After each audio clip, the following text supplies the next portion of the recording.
Hey everyone, it's Hadar. Welcome. And today you are going to listen to a podcast episode. This is a recorded podcast episode about expectations. If you want to sign up for the Influency podcast, if you like listening to podcasts, you can find it on your favorite platform: Spotify, Apple Podcasts, Google Podcast, Stitcher, or wherever you get your podcasts. I release 2 episodes a week. So I do release a lot of podcast episodes that are not on my YouTube channel. And this is why I invite you to subscribe to the podcast as well as to my YouTube channel so you don't miss out on a thing. Let's talk about expectations.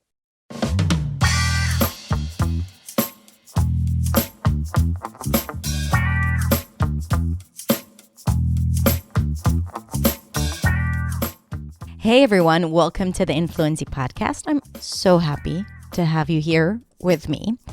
And what I want to talk about today is, I think, really important when it comes to our English learning experience and speaking experience, especially speaking experience. And I want to talk about this concept of expectations. And a lot of times we tend to think that expectations are good because they help us set some kind of a goal or intention towards, what we want.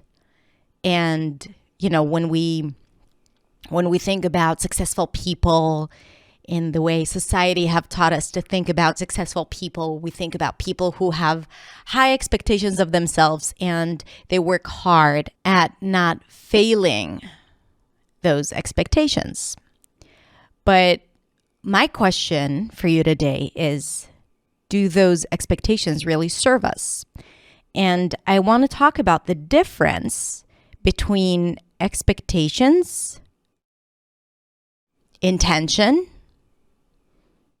and goals. Because goals and intention could potentially be more proactive and helpful for us, whereas expectations can create a situation where we're constantly unhappy with our performance. Because here's the thing, when we think about our English, we expect ourselves to perform in a certain way. We expect ourselves to not make mistakes. We expect ourselves to be clear. We expect our English to be as fluent and as expressive as our first language. We realize and we recognize that the circumstances are not the same, yet we have this expectation that we would be able to communicate in English the way we communicate in our first language, and we do everything in our power to get to that experience. Now, again, some of you may listen to this and say, okay, what's wrong with that? Because when we have expectations, it forces us to work harder. It motivates us to do the work, to get there. Because if we are constantly okay with our performance, and we don't strive for more, then we might just stay stuck, which is true. But here's the difference between setting goals and having a clear intention and vision for who you are and what you want to achieve versus having unmet expectations that kind of like accompany you consistently throughout your speaking experience. Because when we communicate and we're constantly wrapped up with, well, I expect my English to be better by now, or I expect myself to not make any mistakes, or I expect for people to understand me better, and if they don't, then what is wrong with my English, or what is wrong with my pronunciation? When you're constantly wrapped up with those thoughts, then you're constantly comparing this image that you have of yourself and where you should be versus where you are right now. And you know what that causes? That causes you to constantly feel like you're not good enough.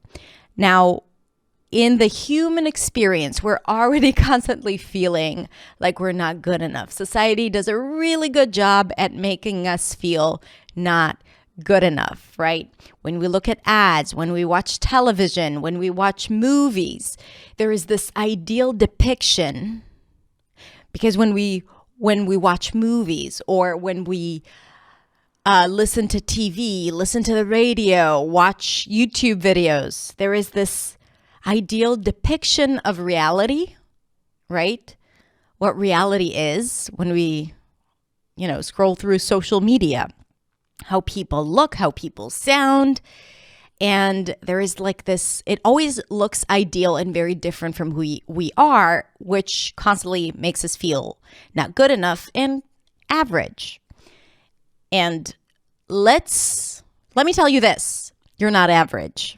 You're not.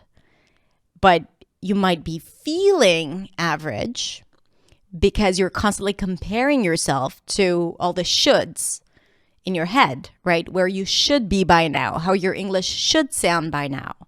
And you have these expectations of yourself, and a lot of them are not rooted in reality, right? You expect yourself to be fluent, yet you're not speaking every single day, right? You're not practicing every single day, yet you expect yourself to perform. And the fact that you're not there causes you to stop speaking or take on less opportunities, avoid speaking, right? Stop yourself from doing things because you don't want to feel uncomfortable or sad or frustrated when constantly being met with the fact that you're not hitting your expectations. So you are avoiding the pain of feeling not good enough by not speaking, because you know that you'll never be able to live up to your expectations, because our expectations tend to be a lot more than what's possible for us. Now, do not get me wrong. I'm a high achiever. I have a lot of expectations of myself as a teacher, as a human being, as a mother, as a business owner, as a leader inside my company. I constantly battle these expectations. But by battling these expectations and not letting them affect me and make me feel like I'm not good enough, it does not mean that I'm losing my ambition or motivation or need to perform well or to do all the things that I set out to do for myself. No, because I still have a very clear vision that I have for myself and for my business and how I want to feel when I communicate in English, when I teach, when I parent, when I run my business. And when I have this vision, I know what I should be feeling and should be doing. And feeling not good enough and constantly beating myself up is not a part of it. That is not helping me get to where I want and need to be. So constantly thinking about where I should be and, my expectations of myself is not helpful because it's not going to get me to where I want to be, despite the illusion that it will, because we need to set some standards here, right? And it's exactly the same with your English. If you're constantly thinking about what's not right with your English because it's not according to your expectations of yourselves and of society, of you, right? Because people want you to have awesome English, perfect English, a certain accent so you can fit in and belong, especially for all the immigrants listening to this podcast. We all know how hard it is to constantly feel like you're a little different or be reminded of it. But does that need to intrude and interfere with your individual experience and affect it and destroy it in a way?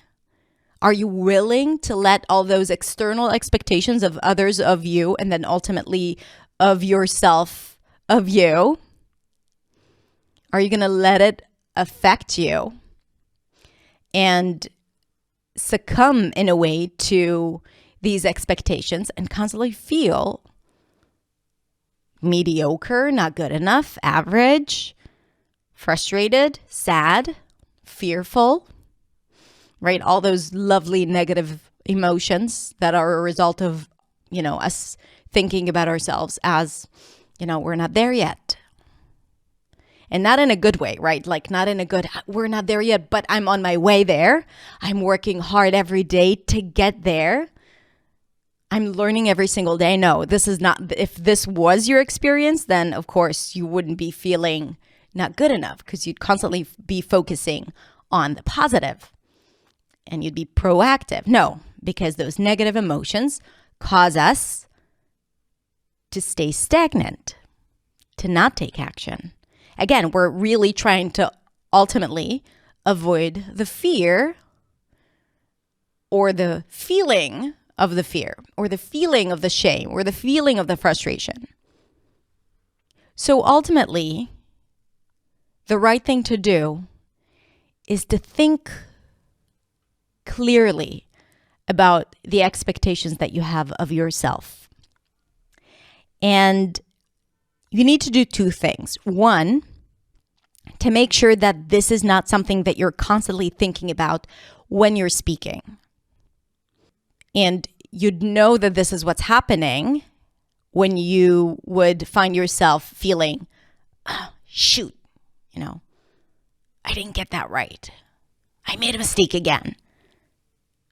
I'm so stupid, right? When you have those thoughts, it usually happens when you're doing something that is not what you had expected yourself to do. Because when you're doing something that your brain perceives it as okay, ordinary, normal, good, then you're not putting yourself down, right? You're not self-beating yourself.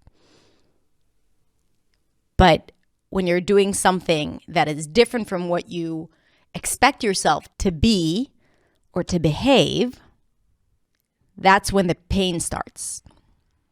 That's when the negative self-talk starts. So paying attention to that and thinking, okay, what is the expectation here? What am I not fulfilling? Where do I feel like I'm falling short in this situation? And then you want to turn that thought around. Instead of thinking, oh, I'm not good enough, to change it to, I have such a great goal and vision. And I'm going to talk about that in a sec, but think about it. Stay with me. I have such a great goal and vision. I'm working hard every single day towards that vision. So instead of just letting go of expectations and saying, oh, I should just be happy with where I'm at, which is true. Like you should be happy and appreciative and grateful for where you're at. You're able to listen to this podcast. That's a lot when English is not your first language. Let's begin with that and think of all the other great things that you're able to achieve thanks to your English. But you can always create a vision for yourself and a goal. This is where I want to be. This is the type of person I want to be when communicating in English. This is how I want to feel. Be clear about how you want to feel in English, not the result. Because that grammar mistake could be detrimental, but it could also be nothing if you don't even notice it or count it as a fault or a flaw. If you're so confident that you don't freaking care about making a mistake. I've made so many mistakes just in this podcast alone. Some I noticed, some I notice. Here's one. Some I don't. But I keep going until no one even notices them. I don't care. I have a message to deliver and I'm going to deliver it. If I had to write it down, yes, I would pay closer attention. But if I'm just speaking, I want to speak.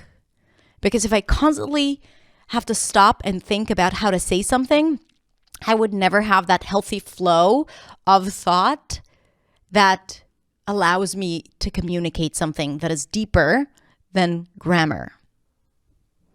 And I really encourage you to be there too, and to think about not the fact that you'd have perfect grammar and not make mistakes, but have so much confidence and belief in yourself that those mistakes won't matter. They won't matter. You wouldn't even notice them because you'd be so focused on communicating and saying what you have to say, and not where you're not and what you're not achieving just yet, and how bad you are or not enough, or what an imposter you are. We don't have time in our lifetime to waste feeling those negative emotions. You have so much to do. You have so much impact to have on people around you, your family, your friends, students, colleagues, people on the internet. There's so much you can do and say and change the circumstances of your life and get a better job and enjoy what you're doing and influence others. All of that would be really hard to be realized if you're constantly dwelling in those negative thoughts, feeling not good enough, not being able to go past the basics, which is my grammar, the words I use, how many times I got stuck. Make a decision to make that change every time you speak. Before you go into a conversation, have that mantra. People want to hear what I have to say. I am learning from my mistakes. I want to feel confident and proud of my English. I am confident and proud of my English, right? Just by thinking that, you might start feeling that. If you say that to yourself continuously, you deserve that. You don't deserve to constantly suffer when communicating in English. So let go of those expectations and instead focus on what and how you want to feel in English. And do the work. This would not happen by just sitting on the couch. Do the work. Practice daily. Bring some joy into your practice, right? Appreciate yourself for what you're doing and what you're achieving, and for making those mistakes, because mistakes is the only way to learn. All right? Are you going to make that change? Are you going to shift those thoughts from not enough and all the shoulds to this is great? I have more where to go, but this is already great. I'm enough. My English is enough, right? If you want to continue this conversation, hop over to my Instagram account at hadar.accentsway and send me a DM. Tell me what you think, what this makes you feel. And if you haven't yet, I'm inviting you to subscribe to the Influency podcast. And if you want to get really fancy or simply just share with me what you think, I'm also inviting you to rate and review my podcast. I read those reviews. They give me so much joy and they help the podcast reach more people. And I'm sure there are some people out there who need to hear this podcast. So this would be extremely helpful and I would forever appreciate it. So thank you so much for being here and take care. Bye.